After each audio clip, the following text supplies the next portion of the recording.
문을 열자마자 짙은 연기가 룸 안으로 들어왔습니다. 복도는 이미 연기로 가득 차 있었고 시야 확보가 거의 불가능한 상태였습니다. 김철수는 즉시 일행들에게 대피를 지시했지만 이미 상황은 매우 위험해져 있었습니다. 2012년 5월 5일 토요일 오후 8시 52분 부산 최대 번화가인 서면의 한 6층 건물 3층에서 갑작스럽게 불꽃이 치솟았습니다. 그 순간 24개의 방으로 이루어진 노래주점 안에는 35명의 사람들이 있었습니다. 1시간 후 9명이 세상을 떠났고 25명이 다쳤으며 1명은 가까스로 무사히 빠져나올 수 있었습니다. 창문도 스프링클러도 없던 그 좁은 공간에서 무엇이 일어났던 것일까요? 본 영상은 실제 기록을 바탕으로 하되 일부 각색이 포함됩니다. 어린이날이었던 그날 많은 사람들이 휴일의 여유를 만끽하고 있었습니다. 부산 서면의 화려한 네온사인들이 평소와 다름없이 번쩍이고 있었고 거리는 사람들로 푹 젖었습니다. 그러나 누구도 예상하지 못했습니다. 평범한 회식 자리가 참혹한 재앙으로 변할 것이라는 사실을 말입니다. 2012년 당시 부산 서면 일대에는 수백 개의 유흥업소들이 빼곡히 들어서 있었습니다.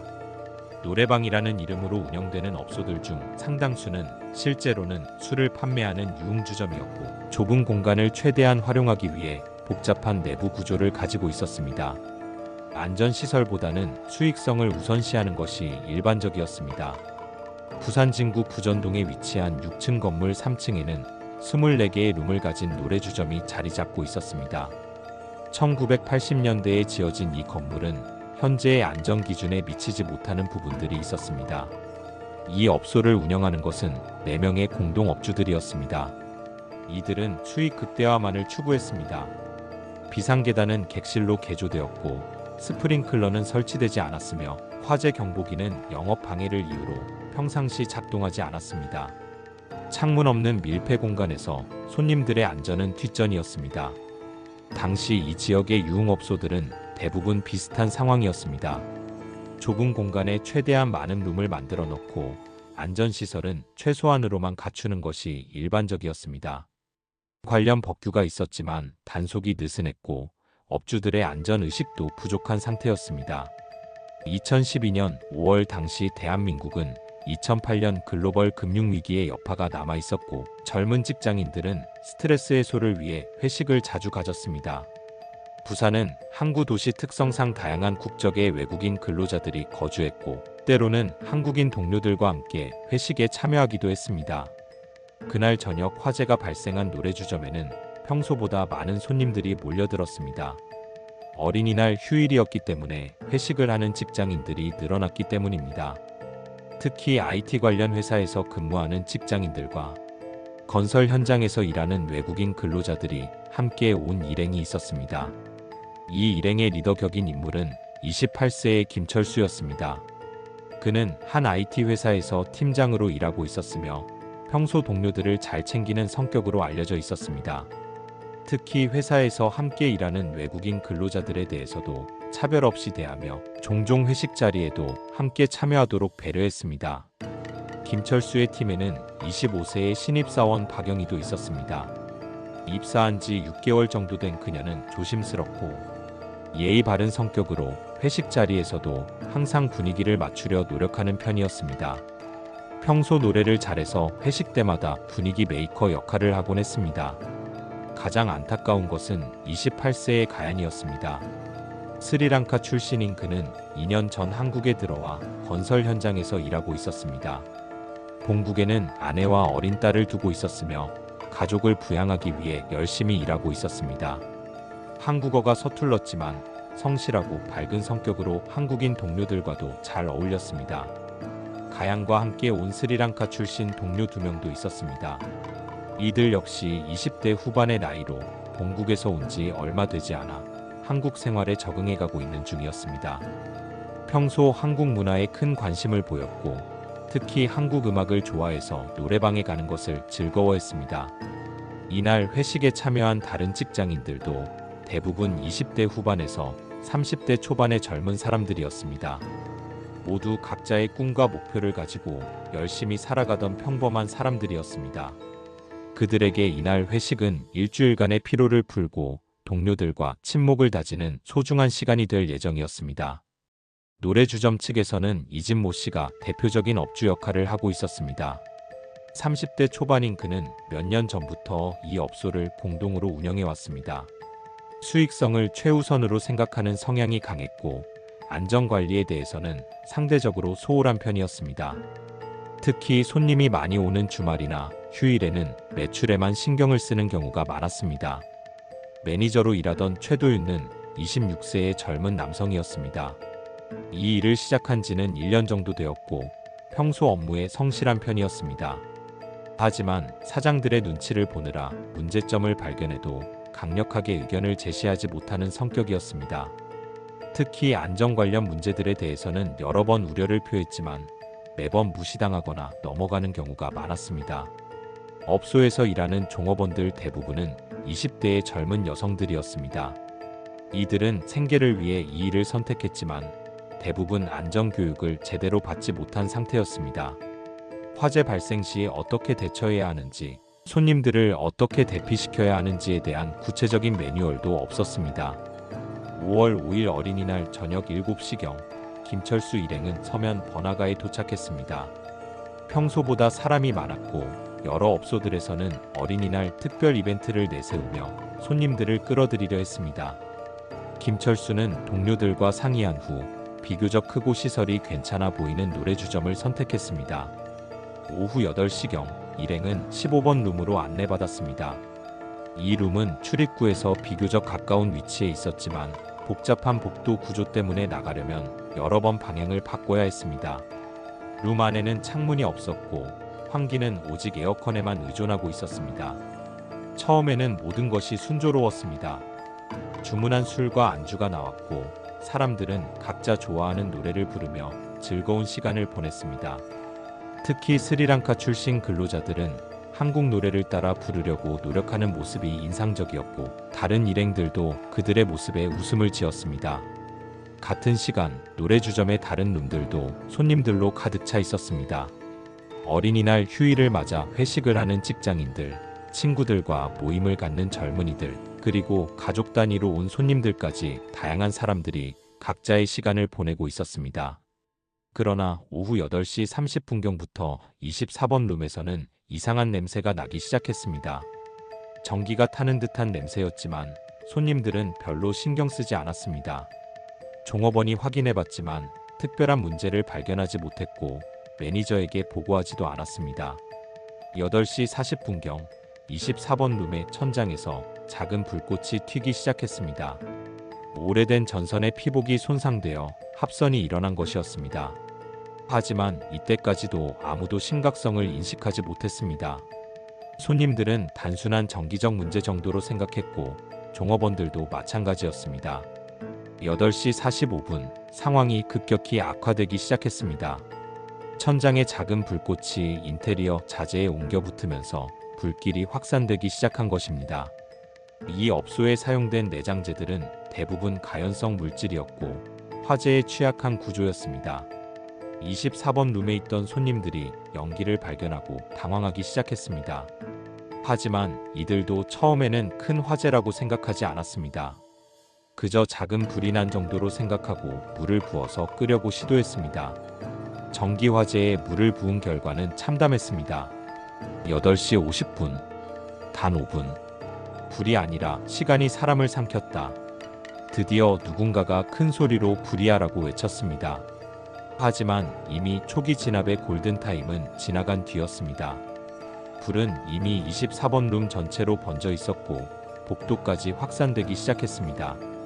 복도로 나온 연기와 불길은 노래주점의 복잡한 구조를 따라 빠르게 퍼져나갔습니다. 특히 이 업소는 환기시설이 부족했기 때문에 연기가 쉽게 빠져나가지 못하고 실내에 축적되었습니다. 또한 각 룸들이 밀집되어 있어서 불과 연기가 전체 공간으로 확산되는 속도가 매우 빨랐습니다. 이 순간 매니저 최도윤은 중대한 판단 착오를 범했습니다. 그는 즉시 신고하고 손님들을 대피시키는 대신 자체적으로 불을 끄려고 시도했습니다. 화재 초기에는 이런 판단이 때로는 효과적일 수 있지만 이미 상당히 번진 상태에서는 매우 위험한 선택이었습니다. 더욱 심각한 문제는 손님들에게 화재 상황을 제대로 알리지 않았다는 점입니다. 많은 룸의 손님들은 여전히 술을 마시며 노래를 부르고 있었고 복도에서 무언가 소동이 벌어지고 있다는 정도로만 인식했습니다. 화재 경보기도 평소와 마찬가지로 꺼져 있는 상태였기 때문에 경보음도 울리지 않았습니다. 8시 52분 마침내 상황의 심각성을 깨달은 누군가가 신고했습니다. 하지만 이미 화재 발생 후 7분이라는 중요한 시간이 지나간 뒤였습니다. 화재의 경우 최초 5분이 매우 중요한데 이미 그 시점을 훨씬 넘어선 상태였습니다. 신고를 받은 부산진 소방서는 즉시 출동 명령을 내렸습니다. 하지만 서면 한복판의 복잡한 교통 상황과 토요일 저녁의 차량 정체 때문에 현장 도착까지는 시간이 더 필요했습니다. 이 시간 동안 노래주점 안의 상황은 계속해서 악화되었습니다. 불길은 이제 출입구 쪽으로까지 번져 있었습니다. 24번 룸에서 시작된 화재는 복도를 타고 번지면서 다른 룸들로도 확산되었고 특히 출입구와 가까운 곳에 있던 룸들이 가장 큰 피해를 받았습니다. 이로 인해 많은 손님들의 탈출로가 차단되었습니다. 15번 룸에 있던 김철수 일행도 뒤늦게 상황을 파악했습니다. 복도에서 들려오는 소음이 점점 커지고 희미하게나마 연기 냄새가 나기 시작했기 때문입니다. 김철수는 즉시 룸문을 열고 상황을 확인하려 했습니다. 가장 큰 문제는 출구가 하나뿐이었다는 점입니다. 원래는 비상구가 있어야 했지만 업주들이 수익성을 높이기 위해 그 공간을 룸으로 개조해버렸기 때문에 실질적인 비상구가 존재하지 않았습니다. 모든 사람들이 하나의 출입구로만 나가야 하는 상황이었는데 그 출입구 쪽이 가장 불길이 심한 곳이었습니다. 연기는 예상보다 훨씬 빠르게 확산되었습니다. 노래주점에 사용된 인테리어 자재들이 타면서 발생하는 유독가스가 공간 전체에 퍼졌습니다. 특히 플라스틱 재질의 장식품들과 인조 가죽 소파들에서 나오는 연기는 매우 독성이 강했습니다. 많은 손님들이 연기에 의한 질식으로 쓰러지기 시작했습니다. 화재로 인한 직접적인 화상보다는 연기 흡입이 더 큰 위험 요소였습니다. 특히 술을 마신 상태여서 판단력이 떨어진 손님들은 상황 파악과 대피가 더욱 어려웠습니다. 일부 손님들은 화장실이나 다른 룸으로 피하려 했지만 이건 역시 올바른 선택이 아니었습니다. 밀폐된 공간에서는 오히려 연기 농도가 더 높아질 수 있었고 구조대가 찾기도 어려웠습니다. 하지만 당황한 상황에서는 이런 판단을 하기 어려웠습니다. 8시 55분경 드디어 소방대가 현장에 도착했습니다. 서면의 복잡한 교통 상황을 고려하면 비교적 빠른 시간이었지만 화재 상황에서는 매분, 매초가 소중한 시간이었습니다. 소방대원들은 즉시 진압 작업과 인명구조 작업을 동시에 시작했습니다. 하지만 현장 상황은 예상보다 더욱 복잡했습니다. 3층에 위치한 노래주점은 계단을 통해서만 접근할 수 있었고 내부 구조가 복잡해서 구조 작업이 쉽지 않았습니다. 또한 연기가 매우 짙어서 시야 확보가 어려웠고 실내 온도도 급격히 상승하고 있었습니다. 소방대원들은 우선 진압보다는 인명구조에 집중했습니다. 아직 의식이 있는 손님들부터 우선적으로 구조하기 시작했고 이미 연기에 의해 의식을 잃은 사람들도 하나씩 찾아서 밖으로 옮겼습니다. 이 과정에서 소방대원들도 상당한 위험에 노출되었습니다. 특히 부산진 소방서의 구조대장과 부전안전센터의 팀장은 가장 위험한 지역으로 들어가 구조 작업을 진행했습니다. 이들은 얼굴에 화상을 입으면서도 끝까지 구조 작업을 계속했고 나중에 병원에서 응급치료를 받아야 했습니다. 구조 작업이 진행되는 동안에도 화재는 계속 번지고 있었습니다. 노래주점 전체가 불길에 휩싸였고 위층으로도 연기가 확산되어 건물 전체가 위험한 상황이 되었습니다. 소방대원들은 진압 작업과 구조 작업을 동시에 진행해야 하는 어려운 상황에 직면했습니다.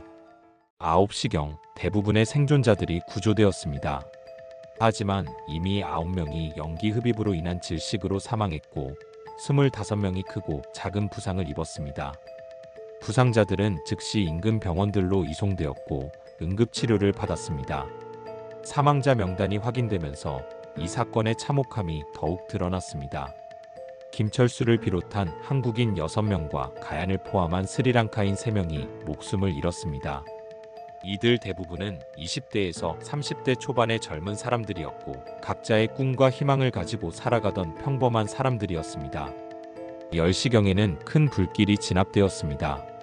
하지만 노래주점은 완전히 불타버렸고 건물의 다른 층도 연기와 물 피해를 입었습니다. 무엇보다도 9명의 소중한 생명을 잃은 것이 가장 큰 손실이었습니다. 현장에서는 즉시 경찰과 소방당국 그리고 국립과학수사연구원의 합동 감식이 시작되었습니다. 정확한 화재 원인을 밝히고 이런 참사가 재발하지 않도록 하기 위한 조사가 필요했습니다. 초기 조사 결과 화재는 24번 룸의 천장에서 전선 합선으로 인해 시작된 것으로 추정되었습니다. 오래된 전선의 피복이 손상되어 누전이 발생했고 이것이 주변의 가연성 물질에 옮겨 붙으면서 큰 화재로 번진 것이었습니다. 하지만 더 큰 문제는 화재 발생 후의 대응이었습니다. 수사 결과 체계적인 안전관리 실패가 확인되었습니다. 화재 경보시설 미작동, 스프링클러 설치 의무 불이행, 비상구 불법 개조가 참사의 원인으로 지목되었습니다. 업주들의 안전의식 부족도 큰 문제로 지적되었습니다. 수익을 위해 안전시설이 제대로 갖춰지지 않았고 직원들에 대한 안전교육도 전혀 이루어지지 않았습니다. 5월 6일부터 본격적인 수사가 시작되었습니다. 부산경찰청은 전담 수사팀을 구성하고 화재 원인과 함께 업주들의 법규 위반 사항을 집중적으로 조사했습니다. 특히 안전관리 소홀과 불법 개조 등이 수사의 핵심 쟁점이 되었습니다. 수사 과정에서 안전관리 소홀의 구체적 실상이 밝혀졌습니다. 수익성 향상을 위해 비상계단 공간을 룸으로 불법 개조하고 의무 설치 시설인 스프링클러를 설치하지 않은 것이 확인되었습니다. 화재 당일의 대응 과정에서도 문제가 확인되었습니다. 최초 화재 발견 후 즉시 신고와 대피가 이루어져야 했으나 업주와 직원들의 자체 진화 시도로 소중한 초기 대응 시간이 지연되었습니다. 손님들에게 화재 상황이 신속히 전파되지 않은 것도 피해 확산의 원인이었습니다. 화재 경보시설의 관리 실태도 중요한 쟁점이었습니다. 법정 설치 기준을 충족한 화재 경보기가 있었으나 영업 방해를 이유로 평상시 비활성화 상태로 운영되었습니다. 이로 인해 화재 발생 초기 손님들의 상황 인지가 지연되어 대피 시간을 확보하지 못했습니다. 건물 구조상의 문제점들도 하나씩 드러났습니다. 24개의 룸이 미로처럼 복잡하게 연결되어 있어서 비상시 대피가 어려운 구조였습니다. 또한 창문이 없는 밀폐된 공간이어서 연기가 빠져나갈 곳이 없었고 이것이 피해를 더욱 키웠습니다. 사용된 인테리어, 자재들도 문제였습니다. 대부분이 화재에 취약한 가연성 물질이었고 연소 시 유독가스를 발생시키는 재질들이 많았습니다. 특히 플라스틱 재질의 장식품들과 인조 가죽 소파들에서 나온 유독가스가 인명피해를 키운 주요 원인이었습니다. 직원 교육의 부재도 심각한 문제로 지적되었습니다. 화재 발생 시 어떻게 대처해야 하는지, 손님들을 어떻게 안전하게 대피시켜야 하는지에 대한 교육이나 매뉴얼이 전혀 없었습니다. 이로 인해 직원들도 당황해서 제대로 대응하지 못했습니다. 5월 12일 부산동아대학교병원 합동분향소에서 희생자들의 합동장례식이 거행되었습니다. 유족들의 오열소리가 분향소를 가득 채웠고 많은 시민들이 조문을 위해 찾아왔습니다. 특히 스리랑카 출신 희생자들의 경우 본국에서 가족들이 와야 했는데 비자 문제와 경제적 어려움으로 인해 시간이 더 오래 걸렸습니다. 가얀의 아내는 어린 딸을 데리고 한국에 와서 남편의 마지막 길을 배웅했습니다. 한국어를 전혀 할 줄 몰랐지만 눈물로 감사 인사를 전했습니다. 남편이 한국에서 좋은 사람들과 함께 일했다는 것이 그나마 위안이 된다고 했습니다. 장례식 후 희생자들의 유골은 부산 영락공원에서 화장 절차를 거쳐 부산 추모공원에 안치되었습니다. 한국인 희생자들뿐만 아니라 스리랑카 출신 희생자들도 함께 안치되어 이들의 우정이 죽음 이후에도 계속됨을 보여주었습니다. 5월 17일 경찰은 업무상과실치사 혐의로 업주와 직원 6명을 구속했습니다.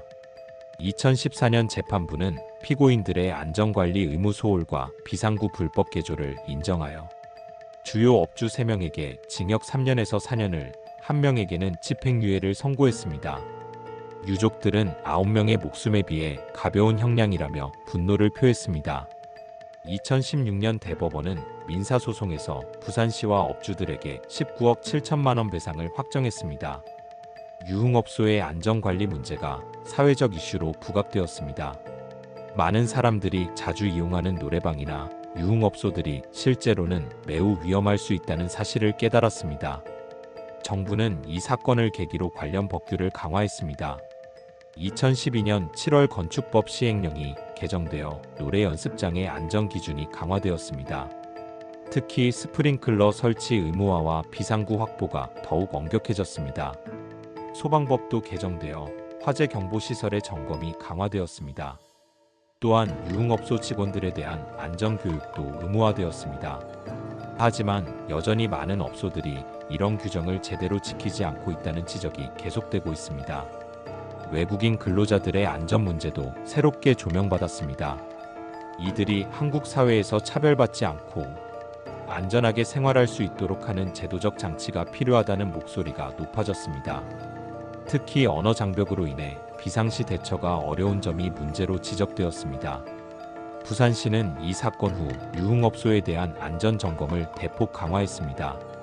특히 서면 지역의 업소들에 대해서는 특별 점검을 실시하여 불법 개조 행위나 안전시설 미비 사항들을 적발했습니다. 많은 업소들이 적발되어 영업정지 처분을 받았습니다. 소방당국도 화재 예방 활동을 강화했습니다. 특히 밀집된 상업지역의 화재 위험성에 대한 인식을 높이고 초기 대응 능력을 향상시키기 위한 노력을 기울였습니다. 또한 시민들에 대한 화재 안전 교육도 확대했습니다. 그러나 이런 노력에도 불구하고 비슷한 사고들이 완전히 근절되지는 않았습니다. 2014년에도 다른 지역에서 유사한 화재 사고가 발생했고 여전히 많은 유흥업소들이 안전 기준을 제대로 지키지 않고 있었습니다. 근본적인 문제는 업주들의 의식 변화가 쉽지 않다는 점입니다. 안전시설을 제대로 갖추려면 상당한 비용이 들기 때문에 많은 업주들이 여전히 수익을 우선시하고 있습니다. 또한 단속과 처벌이 약해서 법규를 위반해도 큰 부담을 느끼지 않는 경우가 많습니다. 소비자들의 안전의식도 중요합니다. 많은 사람들이 유흥업소를 이용하면서도 안전시설에 대해서는 크게 신경 쓰지 않습니다. 분위기나 가격에만 관심을 두고 비상구나 화재 경보 시설 등은 확인하지 않는 경우가 대부분입니다. 이 사건은 현재에도 중요한 교훈을 주고 있습니다. 우선 어떤 업소든 이용하기 전에 안전시설을 확인하는 습관이 필요합니다. 비상구가 제대로 표시되어 있는지, 화재 경보기가 작동하는지, 복도가 너무 복잡하지는 않은지 등을 점검해야 합니다. 특히 지하나 고층에 위치한 업소의 경우 더욱 주의가 필요합니다. 대피 경로가 제한적이고 연기가 축적되기 쉽기 때문입니다. 또한 창문이 없는 밀폐된 공간의 경우 화재 시 매우 위험할 수 있다는 점을 인식해야 합니다. 화재 발생 시 대처 요령도 미리 알아두는 것이 중요합니다. 무엇보다 당황하지 말고 침착하게 행동해야 하며 연기가 있는 곳에서는 자세를 낮춰서 이동해야 합니다. 또한 엘리베이터는 절대 사용하지 말고 계단을 이용해야 합니다. 업주들에게는 더 큰 책임이 있습니다. 손님들의 안전을 최우선으로 생각하고 관련 법규를 철저히 준수해야 합니다. 단순히 처벌이 무서워서가 아니라 소중한 생명을 보호한다는 책임감을 가져야 합니다. 정기적인 안전 점검과 직원 교육도 필수입니다. 화재 예방 시설을 제대로 갖추는 것은 물론 만약의 사태에 대비한 대응 매뉴얼도 마련해야 합니다. 또한 직원들이 이런 매뉴얼을 숙지하고 실제 상황에서 적용할 수 있도록 훈련해야 합니다. 행정당국의 역할도 중요합니다. 형식적인 점검이 아닌 실질적인 안전 점검이 이루어져야 하고 위반 사항에 대해서는 엄중한 처벌이 뒤따라야 합니다. 또한 업주들이 자발적으로 안전 기준을 준수하도록 유도하는 정책적 노력도 필요합니다. 무엇보다 우리 사회 전체가 안전에 대한 인식을 바꿔야 합니다. 경제적 이익이나 편의성보다 안전을 우선시하는 문화를 만들어가야 합니다. 그래야만 이런 참혹한 사고가 다시는 발생하지 않을 것입니다. 2012년 5월 5일 부산 서면에서 일어난 이 화재는 단순한 사고가 아니었습니다. 그것은 우리 사회의 안전 불감증과 생명 경시 풍조가 빚어낸 인재였습니다. 9명의 소중한 생명이 우리에게 남긴 교훈을 잊지 말아야 할 것입니다. 특히 가양과 그의 동료들처럼 타국에서 열심히 살아가던 외국인 근로자들의 죽음은 더욱 무겁게 다가옵니다. 이들은 가족을 부양하기 위해 머나먼 한국 땅에 와서 성실히 일했지만 한순간의 방심과 무책임으로 인해 모든 것을 잃었습니다. 하지만 이들의 죽음이 헛되지 않도록 하는 것이 남은 사람들의 몫입니다. 더 안전한 사회를 만들고 모든 사람의 생명이 소중히 여겨지는 사회를 만들어가는 것이야말로 희생자들에 대한 진정한 추모가 될 것입니다. 그날 밤 서면의 불꽃은 꺼졌지만 김철수, 박영희, 그리고 가양과 그의 동료들이 남긴 메시지는 여전히 우리 곁에 있습니다. 24, 25, 28. 그들이 미처 다 살지 못한 나이입니다. 가ян이 본국의 딸에게 보내려다 못한 마지막 편지처럼 우리가 완성해야 할 건 그들의 이야기보다 우리의 기준입니다. 비상구가 막힌 공간에선 즐거움도 영업도 없습니다. 더 이상 수익 앞에서 생명이 뒷전으로 밀려나서는 안 됩니다. 더 이상 서면 그 좁은 복도에서 길을 잃는 사람이 있어서는 안 됩니다. 9명의 젊은 목숨이 우리에게 남긴 마지막 당부입니다. 같은 비극이 반복되지 않기를 바라며 이상 사건록이었습니다. 안온한 밤 되세요.